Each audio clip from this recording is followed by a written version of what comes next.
ಯೇಸುವೆ ಸ್ತೋತ್ರ, ಯೇಸುವೆ ವಂದನೆ. ಆತ್ಮೀಯ ಸಹೋದರ ಸಹೋದರಿಯರೇ, ಸಾಧಾರಣ ಕಾಲದ 31ನೆಯ ಭಾನುವಾರದ ಸುವಾರ್ತೆಯ ಧ್ಯಾನಕ್ಕೆ ನಿಮಗೆ ಸ್ವಾಗತ, ಸುಸ್ವಾಗತ. ಇಂದು ನವೆಂಬರ್ 3. ನಾವು ಪ್ರಾರ್ಥಿಸೋಣ. ಈ ಸುವಾರ್ತೆ ಅರ್ಥೈಸುವಂತೆ ದೇವರು ತಮ್ಮ ಆತ್ಮರಿಂದ ನಮ್ಮನ್ನು ತುಂಬಲಿ. ಸ್ತುತಿಗಳ ಮಧ್ಯೆ ವಾಸಿಸುವ ತಂದೆಯಾದ ದೇವರೇ, ನಿಮ್ಮ ನಾಮಕ್ಕೆ ಅನಂತ ಕೋಟಿ ಸ್ತುತಿ ಸ್ತೋತ್ರ ವಂದನೆಗಳನ್ನು ಸಲ್ಲಿಸುತ್ತೇನೆ ಪ್ರಭುವೆ. ಈ ದಿನ ನಾವು ಆಲಿಸಲಿರುವ ಈ ಸುವಾರ್ತೆಯನ್ನು ಆಶೀರ್ವದಿಸು. ಸುವಾರ್ತೆ ಆಲಿಸಲು ಗ್ರಹಿಸಲು ಬೇಕಾದ ಪವಿತ್ರ ಆತ್ಮರ ಜ್ಞಾನವನ್ನು ಕರುಣಿಸು. ಈ ಸುವಾರ್ತೆ ನಮ್ಮನ್ನು ಅಂಧಕಾರದ ಆಡಳಿತದಿಂದ ಬಿಡುಗಡೆ ಮಾಡಿ ಸ್ವರ್ಗದ ಆಶೀರ್ವಾದದಿಂದ ನಮ್ಮನ್ನು ತುಂಬಲಿ, ಸೌಖ್ಯವನ್ನು ನಮಗೆ ತರಲಿ ಹಾಗೂ ನಮ್ಮ ಮನೋನೇತ್ರಗಳನ್ನು ತೆರೆಯಲಿ. ಯೇಸು ನಾಮದಲ್ಲಿ ಪ್ರಾರ್ಥಿಸುತ್ತೇವೆ, ಆಮೆನ್. ಧರ್ಮೋಪದೇಶ ಕಾಂಡದಿಂದ ವಾಚನ, ಅಧ್ಯಾಯ 6 ವಾಕ್ಯಗಳು 2-6. Deuteronomy chapter 6 2-6. ಮೋಶೆಯು ಜನರಿಗೆ ಇಂತೆಂದನು, ನೀವು ಹಾಗೂ ನಿಮ್ಮ ಪುತ್ರ ಪೌತ್ರಾದಿ ಸಂತತಿಯವರು ಜೀವಮಾನದಲ್ಲೆಲ್ಲ ನಿಮ್ಮ ದೇವರಾದ ಸರ್ವೇಶ್ವರನಲ್ಲಿ ಭಯಭಕ್ತಿಯುಳ್ಳವರಾಗಿರಬೇಕು. ನಾನು ಈಗ ಬೋಧಿಸುವ ಅವರ ವಿಧಿ ನಿರ್ಣಯಗಳನ್ನೆಲ್ಲ ಅನುಸರಿಸಬೇಕು. ಆಗ ನೀವು ದೀರ್ಘಕಾಲ ಬಾಳುವಿರಿ. ಅದಕ್ಕಾಗಿಯೇ ಇವುಗಳನ್ನು ಆಜ್ಞಾಪಿಸಿದ್ದಾರೆ. ಆದುದರಿಂದ ಇಸ್ರಾಯೇಲರೇ, ನಿಮ್ಮ ಪಿತೃಗಳ ದೇವರಾದ ಸರ್ವೇಶ್ವರ ವಾಗ್ದಾನ ಮಾಡಿದ ಪ್ರಕಾರ ಹಾಲು ಜೇನು ಹರಿಯುವ ಆ ನಾಡಿನಲ್ಲಿ ನಿಮಗೆ ಶುಭ ಉಂಟಾಗುವಂತೆ, ನೀವು ಬಹಳವಾಗಿ ಹೆಚ್ಚಿ ಅಭಿವೃದ್ಧಿಯಾಗುವಂತೆ ಈ ಆಜ್ಞೆಗಳನ್ನು ಲಕ್ಷ್ಯವಿಟ್ಟು ಕೇಳಿ ಅನುಸರಿಸಿರಿ.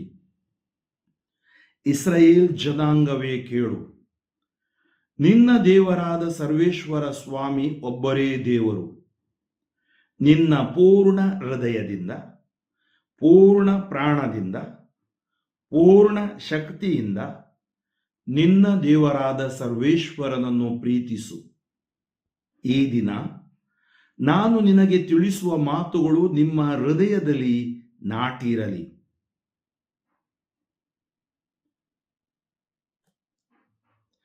ಕೀರ್ತನೆ 18.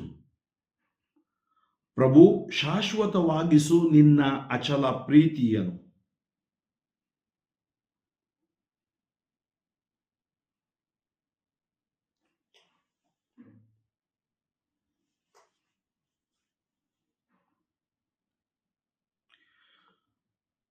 ಹೃದಯಪೂರ್ವಕ ವಂದನೆ ಪ್ರಭು ನಿನಗೆ, ದೇವರುಗಳೆದುರಿಗೆ ನನ್ನ ಕೀರ್ತನೆ ನಿನಗೆ. ಪೊಗಳುವೆ ನಿನ್ನ ನಾಮವನ್ನು, ತಲೆಬಾಗಿ ನಿನ್ನ ಪವಿತ್ರಾಲಯದತ್ತ. ಪ್ರಭು, ಶಾಶ್ವತವಾಗಿಸು ನಿನ್ನ ಅಚಲ ಪ್ರೀತಿಯನ್ನು. ನಿನ್ನ ಪ್ರೀತಿ ಸತ್ಯತೆಗಳ ನಾಮ ನುಡಿಗಳ ಮಹತ್ವದ ಪ್ರಯುಕ್ತ. ಮೊರೆಯಿಟ್ಟಾಗ ದಯಪಾಲಿಸಿದೆ ಸದುತ್ತರವನು. ಅಧಿಕ ಮಾಡಿದೆ ನೀನು ನನ್ನ ಆತ್ಮಶಕ್ತಿಯನ್ನು. ಪ್ರಭು, ಶಾಶ್ವತವಾಗಿಸು ನಿನ್ನ ಅಚಲ ಪ್ರೀತಿಯನ್ನು. ಉನ್ನತನಾದರೂ ಗಮನಿಸುವನು ಪ್ರಭು ದೀನರನು. ದೂರದಿಂದಲೇ ಗುರುತಿಸುವನಾತನು ಗರ್ವಿಷ್ಠರನು. ಶಾಶ್ವತವಾಗಿಸು ನಿನ್ನ ಅಚಲ ಪ್ರೀತಿಯನ್ನು. ಮರೆತು ಬಿಡಬೇಡ ನಿನ್ನಯ ಕೈಕೃತಿಯನ್ನು. ಪ್ರಭು, ಶಾಶ್ವತವಾಗಿಸು ನಿನ್ನ ಅಚಲ ಪ್ರೀತಿಯನ್ನು. ಹಿಬ್ರಿಯರಿಗೆ ಬರೆದ ಪತ್ರದಿಂದ ವಾಚನ, ಅಧ್ಯಾಯ 7 ವಾಕ್ಯಗಳು 23-28. ಲೇವಿಯರ ಯಾಜಕ ಸೇವೆಯು ಮರಣವು ಮೊಟಕುಗೊಳಿಸುತ್ತಿದ್ದುದರಿಂದ ಅನೇಕರು ಯಾಜಕರಾಗಬೇಕಾಗುತ್ತಿತ್ತು. ಯೇಸುವಾದರೋ ಚಿರಂಜೀವಿಯಾದುದರಿಂದ ಅವರ ಯಾಜಕತ್ವವು ಶಾಶ್ವತವಾಗಿ ಉಳಿಯುವಂಥದ್ದು. ಆದ ಕಾರಣ ತಮ್ಮ ಮುಖಾಂತರ ದೇವರನ್ನು ಅರಸುವವರನ್ನು ಯೇಸು ಸಂಪೂರ್ಣವಾಗಿ ಉದ್ಧಾರ ಮಾಡಬಲ್ಲರು. ಅಂಥವರ ಪರವಾಗಿ ವಿಜ್ಞಾಪಿಸಲೆಂದೇ ಯೇಸು ಸದಾ ಬದುಕಿರುವರು. ನಮಗೆ ಬೇಕಾಗಿದ್ದ ಪ್ರಧಾನ ಯಾಜಕರು ಯೇಸುವೇ. ಇವರು ಪರಿಶುದ್ಧರು, ನಿರ್ದೋಷಿ, ನಿಷ್ಕಳಂಕರು, ಪಾಪಿಗಳಿಂದ ಪ್ರತ್ಯೇಕಿಸಲಾದವರು, ಗಗನ ಮಂಡಲಗಳಿಗಿಂತಲೂ ಉನ್ನತದಲ್ಲಿರುವವರು. ಇವರು ಮಿಕ್ಕ ಪ್ರಧಾನ ಯಾಜಕರಂತೆ ಮೊದಲು ಸ್ವಂತ ಪಾಪಗಳಿಗಾಗಿಯೂ ಅನಂತರ ಜನರ ಪಾಪಗಳಿಗಾಗಿಯೂ ದಿನಂಪ್ರತಿ ಪರಿಹಾರ ಬಲಿಯನ್ನು ಒಪ್ಪಿಸಬೇಕಾಗಿಲ್ಲ. ಏಕೆಂದರೆ ಜನರ ಪಾಪ ಪರಿಹಾರಕ್ಕಾಗಿ ಒಮ್ಮೆಗೆ ಶಾಶ್ವತವಾಗಿ ತಮ್ಮನ್ನು ತಾವೇ ಬಲಿಯಾಗಿ ಸಮರ್ಪಿಸಿಕೊಂಡರು. ಧರ್ಮಶಾಸ್ತ್ರ ನೇಮಿಸುವ ಪ್ರಧಾನ ಯಾಜಕರು ಕುಂದುಕೊರತೆಯುಳ್ಳ ಮಾನವರು. ಆದರೆ ಧರ್ಮಶಾಸ್ತ್ರದ ತರುವಾಯ ಬಂದ ಹಾಗೂ ಶಪಥದಿಂದ ಕೂಡಿದ ದೈವವಾಕ್ಯವು ಸದಾ ಸರ್ವ ಸಂಪೂರ್ಣರಾದ ಪುತ್ರನನ್ನೇ ಪ್ರಧಾನ ಯಾಜಕರನ್ನಾಗಿ ನೇಮಿಸುತ್ತದೆ. ಘೋಷಣೆ. ಅಲ್ಲೇಲುಯ್ಯ, ಅಲ್ಲೇಲುಯ್ಯ. ನಾನಾದರೂ ಪಿತನಿಂದ ಕೇಳಿಸಿಕೊಂಡದ್ದನ್ನೆಲ್ಲ ನಿಮಗೆ ತಿಳಿಸಿದ್ದೇನೆ. ಈ ಕಾರಣ ನಿಮ್ಮನ್ನು ಗೆಳೆಯರೆಂದು ಕರೆದಿದ್ದೇನೆ. ಅಲ್ಲೇಲುಯ್ಯ. ಮಾರ್ಕನು ಬರೆದ ಪವಿತ್ರ ಶುಭ ಸಂದೇಶದಿಂದ ವಾಚನ. ಅಧ್ಯಾಯ 12 ವಾಕ್ಯಗಳು 28ರಿಂದ 34. Mark chapter 12 versus 28 to 34. ಪುನರುತ್ಥಾನದ ಬಗ್ಗೆ ತರ್ಕವನ್ನು ಕೇಳುತ್ತಿದ್ದ ಧರ್ಮಶಾಸ್ತ್ರಿಯೊಬ್ಬನು ಯೇಸು ಸ್ವಾಮಿ ಸದ್ದುಕಾಯರಿಗೆ ಸಮರ್ಪಕವಾದ ಉತ್ತರವನ್ನು ಕೊಟ್ಟಿದ್ದನ್ನು ಮೆಚ್ಚಿ ಅವರ ಬಳಿಗೆ ಬಂದು, ಆಜ್ಞೆಗಳಲ್ಲೆಲ್ಲ ಪ್ರಪ್ರಥಮ ಆಜ್ಞೆ ಯಾವುದು ಎಂದು ಕೇಳಿದನು. ಯೇಸು ಅವನಿಗೆ, ಇಸ್ರಾಯೇಲ್ ಸಮಾಜವೇ ಕೇಳು, ನಮ್ಮ ದೇವರಾದ ಸರ್ವೇಶ್ವರ ಏಕೈಕ ಸರ್ವೇಶ್ವರ. ನಿನ್ನ ದೇವರಾದ ಸರ್ವೇಶ್ವರನನ್ನು ನಿನ್ನ ಪೂರ್ಣ ಹೃದಯದಿಂದಲೂ, ನಿನ್ನ ಪೂರ್ಣ ಆತ್ಮದಿಂದಲೂ, ನಿನ್ನ ಪೂರ್ಣ ಮನಸ್ಸಿನಿಂದಲೂ, ನಿನ್ನ ಪೂರ್ಣ ಶಕ್ತಿಯಿಂದಲೂ ಪ್ರೀತಿಸು. ಇದೇ ಪ್ರಪ್ರಥಮ ಆಜ್ಞೆ. ನಿನ್ನನ್ನು ನೀನೇ ಪ್ರೀತಿಸಿಕೊಳ್ಳುವಂತೆ ನಿನ್ನ ನೆರೆಯವನನ್ನೂ ಪ್ರೀತಿಸು. ಇದೇ ಎರಡನೆಯ ಆಜ್ಞೆ. ಇವೆರಡು ಆಜ್ಞೆಗಳಿಗಿಂತ ಶ್ರೇಷ್ಠವಾದ ಆಜ್ಞೆ ಬೇರೊಂದಿಲ್ಲ ಎಂದರು. ಇದನ್ನು ಕೇಳಿದ ಆ ಧರ್ಮಶಾಸ್ತ್ರಿ, ಬೋಧಕರೇ, ಚೆನ್ನಾಗಿ ಹೇಳಿದಿರಿ. ದೇವರು ಒಬ್ಬರೇ, ಅವರ ಹೊರತು ಬೇರೆ ದೇವರಿಲ್ಲ ಎಂದು ನೀವು ಹೇಳಿದ್ದು ಸತ್ಯ. ಅವರನ್ನು ನಾವು ಪೂರ್ಣ ಹೃದಯದಿಂದಲೂ, ಪೂರ್ಣ ಜ್ಞಾನದಿಂದಲೂ, ಪೂರ್ಣ ಶಕ್ತಿಯಿಂದಲೂ ಪ್ರೀತಿಸತಕ್ಕದ್ದು. ಇದಲ್ಲದೆ ನಮ್ಮನ್ನು ನಾವು ಪ್ರೀತಿಸಿಕೊಳ್ಳುವಂತೆಯೇ ನಮ್ಮ ನೆರೆಯವರನ್ನು ಪ್ರೀತಿಸತಕ್ಕದ್ದು. ಇವು ಎಲ್ಲ ದಹನ ಬಲಿಗಳಿಗಿಂತಲೂ ಯಜ್ಞ ಯಾಗಾದಿಗಳಿಗಿಂತಲೂ ಎಷ್ಟೋ ಮೇಲಾದುವು ಎಂದನು. ಅವನ ವಿವೇಕಪೂರ್ಣವಾದ ಉತ್ತರವನ್ನು ಮೆಚ್ಚಿ ಯೇಸು, ನೀನು ದೇವರ ಸಾಮ್ರಾಜ್ಯದಿಂದ ದೂರವಿಲ್ಲ ಎಂದರು. ಇದಾದ ಬಳಿಕ ಯೇಸುವನ್ನು ಪ್ರಶ್ನಿಸುವುದಕ್ಕೆ ಯಾರೊಬ್ಬರೂ ಧೈರ್ಯಗೊಳ್ಳಲಿಲ್ಲ.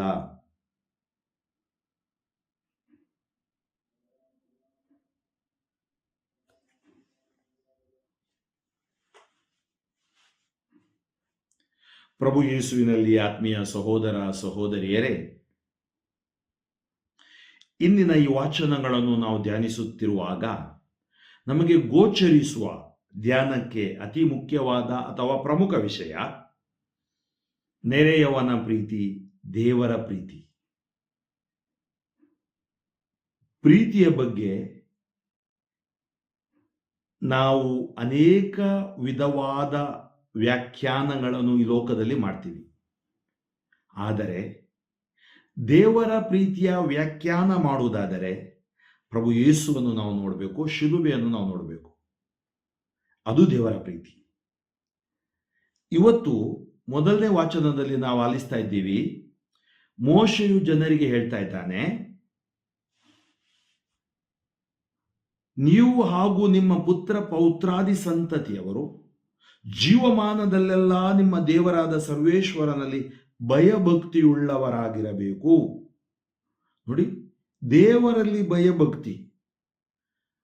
ದೇವರನ್ನು ನೀವು ನಿಮ್ಮ ಹೃದಯದಲ್ಲಿ ಪ್ರತಿಷ್ಠಾಪಿಸಬೇಕು ಮತ್ತು ಅವರ ವಿಧಿ ನಿರ್ಣಯಗಳು ಅಂದರೆ ಏನರ್ಥ, ಅವರ ಆಜ್ಞೆಗಳನ್ನು ನೀವು ಪಾಲಿಸಬೇಕು. ಆವಾಗ ನೀವು ದೀರ್ಘಕಾಲ ಬಾಳುವಿರಿ. ನಮ್ಮ ಆಯಸ್ಸು ದೇವರ ಕೈಯಲ್ಲಿದೆ. ನಾವು ದೇವರನ್ನು ಪ್ರೀತಿಸುವುದರ ಮೇಲೆ ಹೊಂದಿಕೊಂಡಿದೆ. ನಮ್ಮ ಪ್ರಾರ್ಥನಾ ಜೀವನದ ಮೇಲೂ ಹೊಂದಿಕೊಂಡಿದೆ. ನಮ್ಮ ವಿಶ್ವಾಸದ ಮೇಲೂ ಹೊಂದಿಕೊಂಡಿದೆ. ಆದ್ದರಿಂದ ದೇವರನ್ನು ಪೂರ್ಣ ಹೃದಯದಿಂದ, ಪೂರ್ಣ ಆತ್ಮದಿಂದ, ಪೂರ್ಣ ಶಕ್ತಿಯಿಂದ ನಾವು ಪ್ರೀತಿಸತಕ್ಕದ್ದು. ಅಂದರೆ ನಾವು ಬಂದುದು ದೇವರಿಂದ, ನಾವು ಹೋಗ್ಬೇಕಾದುದು ದೇವರೆಡೆಗೆ. ಅದರಿಂದ ನಮ್ಮ ಜೀವನಕ್ಕೆ ಉತ್ತರವೇ ದೇವರು. ದೇವರನ್ನು ಪ್ರೀತಿಸಿದರೆ ನಾವೇನು ಕಳ್ಕೊಳ್ಳುವುದಿಲ್ಲ. We will never lose anything. ಅದಕ್ಕಾಗಿ ನಿನ್ನ ವಾಚನ ನಮಗೆ ಹೇಳ್ತಾ ಇದೆ, ಲಕ್ಷ್ಯವಿಟ್ಟು ನೀವು ಇದನ್ನು ಕೇಳಿ ಆಲಿಸಿ. ನೀವು ಏನು ಮಾಡ್ತೀರಿ? ನಿಮಗೆ ಅಭಿವೃದ್ಧಿ ಸಿಗುತ್ತೆ, ಸಮೃದ್ಧಿ ಸಿಗುತ್ತೆ, ಮತ್ತು ನೀವು ಹೋಗುವ ಕಡೆಗಳಲ್ಲೆಲ್ಲ ಆಶೀರ್ವಾದ ಸಿಗುತ್ತೆ. ದೇವರೊಂದಿಗೆ ಜೀವಿಸಿದರೆ ಮಾತ್ರ. ದೇವರನ್ನು ಬಿಟ್ಟರೆ ಇದು ನಿನಗೆ ಸಿಗಲಾರದು. ನಿಜವಾದ ಆನಂದ ನಿನಗೆ ಸಿಗಲಾರದು. ಇನ್ನಿನ ಕೀರ್ತನೆಯಲ್ಲಿ ನಾವು ಆಲಿಸಿದೆವು, ಪ್ರಭುವ ಶಾಶ್ವತವಾಗಿಸು ನಿನ್ನ ಅಚಲ ಪ್ರೀತಿಯನ್ನು. ದೇವರ ಪ್ರೀತಿ ಶಾಶ್ವತ ಪ್ರೀತಿ, ಅದಕ್ಕೆ ಯಾರಿಗೂ ಬೆಲೆ ಕಟ್ಟಲಾಗೋದಿಲ್ಲ.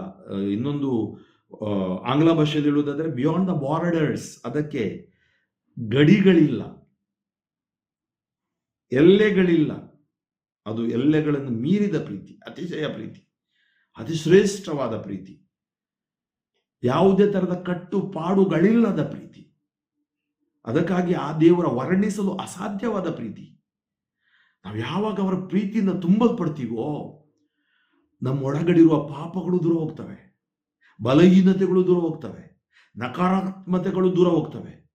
ದೇವರ ಕರುಣೆಯಿಂದ ನಾವು ತುಂಬಲ್ಪಡ್ತೀವಿ. ಅದಕ್ಕಾಗಿ ಅವರ ಪ್ರೀತಿ ಶಾಶ್ವತವಾಗಿರಲಿ ನಮ್ಮ ಒಳಗಡೆ. ಉಳಿದವುಗಳೆಲ್ಲ ನಮಗೆ ಕ್ಷುಲ್ಲಕ. ಅವರನ್ನು ನಾವು ಹೊಂದಿಕೊಂಡಿದ್ದಾಗ, ಅವರೊಡನೆ ನಾವಿದ್ದಾಗ ನಾವು ಜಯವಂತೀವಿ. ಇಂದಿನ 2ನೇ ವಾಚನ ಬಹಳ ಸುಂದರವಾಗಿ ಹೇಳ್ತಾ ಇದೆ. ಹಳೆಯ ಒಡಂಬಡಿಕೆಯ ಯಾಜಕತ್ವ, ಆ ಯಾಜಕತ್ವ ಸಂಪೂರ್ಣ ಯಾಜಕತ್ವ ಅಲ್ಲ. ಕಾರಣ, ಅವರು ಪಾಪಿಗಳಾಗಿದ್ದುದರಿಂದ ತಮಗಾಗಿ ಅರ್ಪಿಸಬೇಕಿತ್ತು, ಜನರಿಗಾಗಿ ಅರ್ಪಿಸಬೇಕಾಗಿತ್ತು. ಆದರೆ ಯೇಸುವಿನ ಯಾಜಕತ್ವ, ಅವರು ಪಾಪ ಮಾಡಲಿಲ್ಲ. ಆದ್ದರಿಂದ ಬೈಬಲ್ ಹೇಳುತ್ತೆ, ಯೇಸು ಸ್ವಾಮಿ ಪರಿಶುದ್ಧರು, ಹೋಲಿ, ನಿರ್ದೋಷಿ, ದೋಷ ಕಳಂಕ ಇಲ್ಲದವರು, ನಿಷ್ಕಳಂಕರು, ಪಾಪಿಗಳಿಂದ ಪ್ರತ್ಯೇಕಿಸಲಾದವರು, ಗಗನ ಮಂಡಲಗಳಿಗಿಂತಲೂ ಉನ್ನತ ಮಹೋನ್ನತ ದೇವರವರಾಗಿದ್ದಾರೆ. ಅದರಿಂದ ಅಂಥ ಯಾಜಕರು ಜನರ ಪಾಪಗಳಿಗಾಗಿಯೂ ದಿನಂಪ್ರತಿ ಪರಿಹಾರ ಬಲಿಯನ್ನು ಒಪ್ಪಿಸಬೇಕಾಗಿಲ್ಲ. ಇವರು ಮಿಕ್ಕ ಪ್ರಧಾನ ಯಾಜಕರಂತೆ ಮೊದಲು ಸ್ವಂತ ಪಾಪಗಳಿಗಾಗಿಯೂ ಅನಂತರ ಜನರ ಪಾಪಗಳಿಗಾಗಿಯೂ ದಿನಂಪ್ರತಿ ಪರಿಹಾರ ಬಲಿ ಒಪ್ಪಿಸಬೇಕಾಗಿಲ್ಲ. ಕಾರಣ, ಜನರ ಪಾಪ ಪರಿಹಾರಕ್ಕಾಗಿ ಒಮ್ಮೆಗೆ ಶಾಶ್ವತವಾಗಿ ತಮ್ಮನ್ನು ತಾವೇ ಬಲಿಯಾಗಿ ಸಮರ್ಪಿಸಿಕೊಂಡರು. ಹಳೆ ಒಡಂಬಡಿಕೆಯ ಯಾವ ಯಾಜಕರು ತಮ್ಮನ್ನು ತಾವೇ ಬಲಿಯಾಗಿ ಸಮರ್ಪಿಸಿಕೊಳ್ಳಿಲ್ಲ. ಆದರೆ ಯೇಸು ಸ್ವಾಮಿ ದೇವರ ಕುರಿಮರಿ ಲೋಕಕ್ಕೆ ಬಂದು ಆ ಬಲಿಯನ್ನು ಶಿಲುಬೆಯ ಮೇಲೆ ಬಲಿದಾನ, ತ್ಯಾಗ ಬಲಿದಾನದ ಮೂಲಕ ನಮ್ಮನ್ನು ದೇವರೊಡನೆ ರಾಜಿ ಮಾಡಿಕೊಂಡರು. ದೇವರ ಪ್ರೀತಿಯೊಡನೆ ನಮ್ಮನ್ನು ಆಶೀರ್ವದಿಸಿದರು. ದೇವರ ಪ್ರೀತಿಯನ್ನೇ ನಮಗೆ ತಕೊಂಡು ಬಂದರು ಈ ಲೋಕಕ್ಕೆ. ಅದಕ್ಕಾಗಿ ಜನರ ಪಾಪ ಪರಿಹಾರಕ್ಕಾಗಿ ಒಮ್ಮೆಗೆ ಶಾಶ್ವತವಾಗಿ ತಮ್ಮನ್ನು ತಾವೇ ಬಲಿಯಾಗಿ ಸಮರ್ಪಿಸಿಕೊಂಡರು. ಧರ್ಮಶಾಸ್ತ್ರ ನೇಮಿಸುವ ಪ್ರಧಾನ ಯಾಜಕರು ಕುಂದುಕೊರತೆಯುಳ್ಳ ಮಾನವರು. ಆದರೆ ಧರ್ಮಶಾಸ್ತ್ರದ ತರುವಾಯ ಬಂದ ಹಾಗೂ ಶಪಥದಿಂದ ಕೂಡಿದ ದೈವ ವಾಕ್ಯವು ಸದಾ ಸರ್ವ ಸಂಪೂರ್ಣರಾದ ಪುತ್ರನನ್ನೇ ಪ್ರಧಾನ ಯಾಜಕರನ್ನಾಗಿ ನೇಮಿಸುತ್ತದೆ. ಆದ್ದರಿಂದ ನಮಗೆ ಪ್ರಧಾನ ಯಾಜಕರು ಯೇಸು. ನಾವು ಸೇವಾ ಯಾಜಕತ್ವ, ನಾವೆಲ್ಲ ಇರುವುದು ಸೇವಾ ಯಾಜಕತ್ವ ನಮ್ಮದು. ಎಲ್ಲರೂ ಜಗದ್ಗುರುಗಳಿರ್ಬೋದು, ಧರ್ಮಾಧ್ಯಕ್ಷರು, ಗುರುಗಳು, ಸೇವಾದರ್ಶಿಗಳು, ಯಾರ ಯೇಸು ಆ ಪ್ರಧಾನ ಯಾಜಕತ್ವದ ಸೇವೆಯನ್ನು ನಾವು ಮಾಡ್ತಾ ಇದ್ದೀವಿ. ಅವರ ಮಾತುಗಳನ್ನು ಗ್ರಹಿಸಿ ಅರ್ಥೈಸಿ ಅದರ ಪ್ರಕಾರ ಧರ್ಮಸಭೆ ಮುಂದೆ ಹೋಗ್ತಾ ಇದೆ. ಇಲ್ಲಿ ಯಾರು ಶ್ರೇಷ್ಠರಲ್ಲ, ಶ್ರೇಷ್ಠರು ಒಬ್ಬರೇ, ಪ್ರಧಾನ ಯಾಜಕರು ಯೇಸು ಸ್ವಾಮಿ. ನಾವು ಇರಬಹುದು, ಬಲಹೀನರು ಇರಬಹುದು. ನಮಗೆ ಈ ಶ್ರೇಷ್ಠ ಬಲಿ ಇದೆಯಲ್ಲ, ಅಲ್ಲಿ ಯೇಸು ಪ್ರತಿ ಬಾರಿ ಪ್ರತಿ ಬಲಿಯಲ್ಲೂ ಪ್ರಸನ್ನರಾಗಿ ನಮ್ಮನ್ನು ಆಶೀರ್ವದಿಸ್ತಾರೆ. ಅದು ದೇವರ ಪ್ರೀತಿ. ದೇವರ ಪ್ರೀತಿ ನಿಲ್ಲಿಲ್ಲ, ನಿರಂತರವಾಗಿ ಹರಿಯುತ್ತಾ ಇದೆ ಬಲಿಪೂಜೆಯ ಮೂಲಕ. ಅದಕ್ಕಾಗಿ ಬಲಿಪೂಜೆ ಸರ್ವಶ್ರೇಷ್ಠ ಪ್ರೀತಿ, ದೇವರ ಪ್ರೀತಿ. ಆ ಭಯಭಕ್ತಿಯಿಂದ ನಾವು ಬರತಕ್ಕದ್ದು, ಗೌರವಿಸತಕ್ಕದ್ದು, ಆರಾಧಿಸತಕ್ಕದ್ದು. ಇಂದಿನ ಶುಭ ಸಂದೇಶದೆಡೆಗೆ ಹೋಗುವಾಗ ಮೊದಲನೇ ವಾಕ್ಯದಲ್ಲಿ ಆಲಿಸಿದ್ದರೆ ನಾವು ಆಲಿಸ್ತೀವಿ ನೋಡಿ. ಒಂದು ಸ್ವಾರ್ಥ ಭರಿತ ಪ್ರೀತಿ ಇದೆ. ಸ್ವಾರ್ಥ ಅಂದ್ರೆ ನಾನು, ನನ್ನದು, ಅದು ನರಕ. ನನ್ನ ಊಟ, ನನ್ನ ಜೀವನ, ನನ್ನ ಮನೆ, ನನ್ನದು, ನನ್ನ ವಾಹನ, ನನ್ನದು. ಸೆಲ್ಫಿಶ್ ಆಗ್ಬಿಡ್ತೀವಿ ನಾವು, ಸ್ವಾರ್ಥಿಗಳಾಗ್ತೀವಿ. ಇತರರ ಬಗ್ಗೆ ಕಾಳಜಿನೇ ಇಲ್ಲ, ಬಿದ್ದೋಗಿಲ್ಲ. ಕೆಲವು ಸರಿ ಏನಾಗುತ್ತೆ, ಉದಾಹರಣೆಗೆ ಟೇಬಲ್ ಮೇಲೆ ಊಟ ಇರುತ್ತೆ, ಒಂದು 50 ಮಂದಿ ಇರ್ತಾರೆ. ಓಡಿ ಹೋಗಿ ಎಲ್ಲರೂ ಫಸ್ಟ್ ತಗೊಳ್ತಾರೆ, ಕೊನೆಗೆ ಬರುವವನಿಗೆ ಇರುತ್ತಾ ಇಲ್ವೋ ಅಂತೇಳಿ ಜ್ಞಾನವೂ ಕೆಲವರಿಗಿಲ್ಲ. ನಂದಾಯ್ತಲ್ಲ. ನೋಡಿ, ಬರ್ಬರ್ತಾ ನಾವು ಈ ಲೋಕದಲ್ಲಿ ಹೀಗೆ ಸ್ವಾರ್ಥಿಗಳಾಗ್ಬಿಡ್ತೀವಿ. ಬೈಬಲ್ ಹೇಳುತ್ತೆ, ಕ್ರಿಸ್ತನ ಮನೋಭಾವ ನಿಮ್ಮಲ್ಲಿರಬೇಕು. ಕ್ರಿಸ್ತಂಬರರು ನೀವಾಗಬೇಕಾದ್ರೆ ದೇವರ ಮನೋಭಾವ ನಮ್ಮಲ್ಲಿ ಬರಬೇಕು. ಅದನ್ನೇ ಇಂದಿನ ವಾಚನದಲ್ಲಿ ಆಲಿಸ್ತೀವಿ. ನಿನ್ನನ್ನು ನೀನು ಪ್ರೀತಿಸಿದಂತೆ ನಿನ್ನ ನೆರೆಯವನನ್ನು ಪ್ರೀತಿಸು. ನಿನಗೆ ಆಸೆ ಇದೆ, ಒಳ್ಳೆ ಬಟ್ಟೆ ಹಾಕಬೇಕು, ಸ್ನಾನ ಮಾಡಬೇಕು, ಒಳ್ಳೆ ಸೋಪ್ ಯೂಸ್ ಮಾಡಬೇಕು, ನನಗೆ ಎಲ್ಲವೂ ಒಳ್ಳೆ ಊಟ ಬೇಕು. ಅವನಿಗೂ ಆಸೆ ಇಲ್ವಾ? ನೋಡಿ, ನಾವು ಒಳ್ಳೆಯದನ್ನೆಲ್ಲ ಉಪಯೋಗಿಸಿ ಬೇಡವಾದದ್ದನ್ನು ಕೊಡುವುದಲ್ಲ. ದೇವರೆಲ್ಲರಿಗೂ ಒಳ್ಳೆಯದನ್ನು ಕೊಡುವ ದೇವರು. ಅಂದರೆ ದೇವರು ನಮ್ಮ ಮೂಲಕ ಕಾರ್ಯನಿರ್ವಹಿಸುತ್ತಾರೆ. ಹೇಗೆ? ದೇವರ ಪ್ರೀತಿಯ ಮೂಲಕ, ಬೇರೆ ಯಾವುದೇ ರೀತಿಯಲ್ಲಿ ಅಲ್ಲ. ಇಲ್ಲಿ ದಂಡ ಹಿಡಿದು ಆಡಳಿತ ಮಾಡಲಿಕ್ಕೆ ನನ್ನನ್ನು ನಿಮ್ಮನ್ನು ಯಾರನ್ನೂ ಕಳಿಸಲಿಲ್ಲ. ಆದ್ದರಿಂದ ನಾವು ದೇವರ ಪ್ರೀತಿಯನ್ನು ಗ್ರಹಿಸಿ ಅರ್ಥೈಸಿಕೊಂಡಾಗ ಮತ್ತು ನಿಸ್ವಾರ್ಥ ಪ್ರೀತಿಯಿಂದ ಜೀವಿಸಿದಾಗ ನೆರೆಹೊರೆಯವರನ್ನು ಅಥವಾ ಬಹಳ ಕಡು ಬಡವರನ್ನು ಪ್ರೀತಿಸುವುದು ಸಾಧ್ಯವಿದೆ. ದೇವರನ್ನು ಪ್ರೀತಿಸುವುದು ಸುಲಭ. AC ಚರ್ಚ್ಗಳು ಇರಬಹುದು, ಕೆಲವರು ಫ್ಯಾನ್ ಹುಡುಕಿ ಕೂತ್ಕೊಳ್ತಾರೆ, ಫ್ಯಾನ್ಗಳು ಇರಬಹುದು, ಕೆಲವರು ಮೂಲೆ ಹುಡುಕಿ ಕೂತ್ಕೊಳ್ತಾರೆ. ಹೋಗ್ಬೋದು, ಸುಲಭ, ಕಟ್ಟೋಣ ಇದೆ. ಆದರೆ ನಿಜವಾದ ಆಲಯ ನೀನು ಹಾಗೂ ನಿನ್ನ ನೆರೆಯವ. ಅದಕ್ಕೆ ಹೋಗಿ ಬನ್ನಿ, ಕ್ರಿಸ್ತರ ಶಾಂತಿ ನಿಮ್ಮಲ್ಲಿರ, ಅಥವಾ ಕ್ರಿಸ್ತನ ಶುಭವಾರ್ತೆಯನ್ನು ಸಾರಿರಿ ಅಂತೇಳಿ ನಾವು ಹೇಳ್ತಾ ಇದ್ದೀವಿ. ಸಾರಿರಿ ಅಂದ್ರೆ ಏನು? ಸಾಕ್ಷಿಗಳಾಗಿರಿ. ನಾನು ನಿಮ್ಮನ್ನು ಪ್ರೀತಿಸಿದಂತೆ ಬಲಿಪೂಜೆಯಲ್ಲಿ ನೀವು ಇತರರನ್ನು ಪ್ರೀತಿಸಿರಿ. ಶಾಂತಿ ಅಂದ್ರೆ ಪರಸ್ಪರ ತಲೆ ಆಡಿಸುವುದಲ್ಲ, ಶಾಂತಿಯಿಂದ ಬಾಳಿರಿ, ಸಾಕ್ಷಿಗಳಾಗಿರಿ. ಅದರಿಂದ ನಿನ್ನ ಪೂರ್ಣ ಹೃದಯದಿಂದ, ಪೂರ್ಣ ಮನಸ್ಸಿನಿಂದ, ಪೂರ್ಣ ಆತ್ಮದಿಂದ, ಪೂರ್ಣ ಶಕ್ತಿಯಿಂದ ದೇವರನ್ನು ಪ್ರೀತಿಸು, ಆರಾಧಿಸು. ನಿನ್ನನ್ನು ನೀನು ಪ್ರೀತಿಸಿದಂತೆ ನಿನ್ನ ನೆರೆಯವನನ್ನು ಪ್ರೀತಿಸು. ಆಜ್ಞೆಗಳಲ್ಲಿ ಮೊದಲ 4ನೇ ಆಜ್ಞೆ ತಂದೆ ತಾಯಿ, ತದನಂತರ 6 ಆಜ್ಞೆಗಳು ನೆರೆಯವರ ಪ್ರೀತಿ. ಆ ಶ್ರೀಮಂತ ವ್ಯಕ್ತಿ ಬಂದಿದ್ದ 28ನೇ ಭಾನುವಾರ ಸಾಧಾರಣ ಕಾಲ, ಮಾರ್ಕ 10:17 ಓದಿದ್ವಿ ಅಲ್ಲ. ಅಮರ ಜೀವ ಪಡೀಬೇಕಾದ್ರೆ ಏನು ಮಾಡಬೇಕು? ಯೇಸು ಸ್ವಾಮಿ ಅವನಿಗೆ ಹೇಳ್ತಾ, ಪ್ರೀತಿಸ್ತಾರೆ ಯೇಸು ಸ್ವಾಮಿ. ಇನ್ನೂ ಒಂದು ಹೆಜ್ಜೆ ಮುಂದೆ ಹೋಗ್ಬೇಕಾದ್ರೆ ಎಲ್ಲವನ್ನು ಮಾರು, ಸ್ವಾರ್ಥಿ ಆಗಬೇಡ, ಬಡಬಗ್ಗರಿಗೆ ಹಂಚು, ದಾನ ಮಾಡು, ಮತ್ತು ನಿನ್ನನ್ನೇ ನೀನು ದಾನ ಮಾಡು, ನನ್ನನ್ನು ಹಿಂಬಾಲಿಸು. ನಮ್ಮನ್ನೇ ನಾವು ದಾನ ಮಾಡೋದಷ್ಟು ಸುಲಭ ಅಲ್ಲ. ಅಂದರೆ ಸೇವೆ ಮಾಡೋದು ಸುಲಭ ಅಲ್ಲ, ನಕಾರಾತ್ಮಕತೆಯಿಂದ ಹೊರಗಡೆ ಬರೋದು ಸುಲಭ ಅಲ್ಲ. ಆದರೆ ದೇವರ ಶಕ್ತಿಯಿಂದ ಎಲ್ಲವೂ ಸಾಧ್ಯ. ದೇವರ ಪ್ರೀತಿ ನಮ್ಮ ಜೀವನದ ರೀತಿ ನೀತಿಯಲ್ಲಿ, ನ್ಯಾಯ ನೀತಿಯಲ್ಲಿ, ಮಾತಿನಲ್ಲಿ, ನೆರೆಯವರೋಡ ಸಂಬಂಧದಲ್ಲಿ ಅದು ಕಾಣಬೇಕು. ಇಲ್ಲದಿದ್ದರೆ ಎಲ್ಲವೂ ವ್ಯರ್ಥ, ಅದಕ್ಕಿಲ್ಲ ಅರ್ಥ. ಆತ್ಮೀಯರೇ, ದೇವರ ಸಾಮ್ರಾಜ್ಯದೆಡೆಗೆ ಸಾಗುತ್ತಿರುವ ನಾವು, ದೇವರ ಪ್ರೀತಿಯೆಡೆಗೆ ಸಾಗುತ್ತಿರುವ ನಾವು, ಈ ದಿನ ನಮ್ಮನ್ನು ದೇವರು ತಮ್ಮ ಪ್ರೀತಿಯಲ್ಲಿ ತುಂಬಲಿ. ಎಷ್ಟೋ ಕುಟುಂಬಗಳಲ್ಲಿ ಪ್ರೀತಿಯ ಕೊರತೆ ಇದೆ. ಎಷ್ಟೋ ಕುಟುಂಬಗಳಲ್ಲಿ ದೇವರ ಆಜ್ಞೆಗಳಿಗೆ ವಿರೋಧವಾಗಿ ಹೋದವರು ಇದ್ದಾರೆ, ಜೀವಿಸುವವರು ಇದ್ದಾರೆ. ನಮ್ಮ ಜೀವನ ಈ ದೇವರ ವಾಕ್ಯದ ಆಧಾರದ ಮೇಲೆ ನಾವು ಕಟ್ಟೋಣ. ಪ್ರಭು ನಮ್ಮೆಲ್ಲರನ್ನು ಹರಸಿ ಆಶೀರ್ವದಿಸಲಿ. ನಮ್ಮ ಬಲಹೀನತೆಯನ್ನು ಮನ್ನಿಸಲಿ. ನಮ್ಮ ಸಭೆಯಲ್ಲಿರುವ ಬಲಹೀನತೆಯನ್ನು ಮನ್ನಿಸಿ ನಮ್ಮನ್ನು ಪರಿವರ್ತಿಸಿ ಆಶೀರ್ವದಿಸಲಿ. ಸ್ತುತಿಗಳ ಮಧ್ಯೆ ವಾಸಿಸುವ ತಂದೆಯಾದ ದೇವರೇ, ನಿಮ್ಮ ಪ್ರೀತಿಯಿಂದ ನಮ್ಮನ್ನು ತುಂಬಿದಕ್ಕಾಗಿ ಸ್ತೋತ್ರ. ಅದೇ ಪ್ರೀತಿಯಿಂದ ನನ್ನ ಮಕ್ಕಳಿಗಾಗಿ ನಾನು ಪ್ರಾರ್ಥಿಸುತ್ತೇನೆ. ಇವತ್ತು ಆಲಿಸಿದ ಸುವಾರ್ತೆಯ ಪ್ರಕಾರ ನಾವು ಕೂಡ ದೇವರ ಸಾಮ್ರಾಜ್ಯದೆಡೆಗೆ ಸಾಗುತ್ತಿರುವಾಗ, ಅಮರ ಜೀವದೆಡೆಗೆ ನಮ್ಮನ್ನೇ ಸಿದ್ಧಪಡಿಸುತ್ತಿರುವಾಗ, ನಿಮ್ಮ ಹಾದಿಯಲ್ಲಿ ಜೀವಿಸಲು ಬೇಕಾದ ವರದಾನಗಳನ್ನು ಕರುಣಿಸಿರಿ.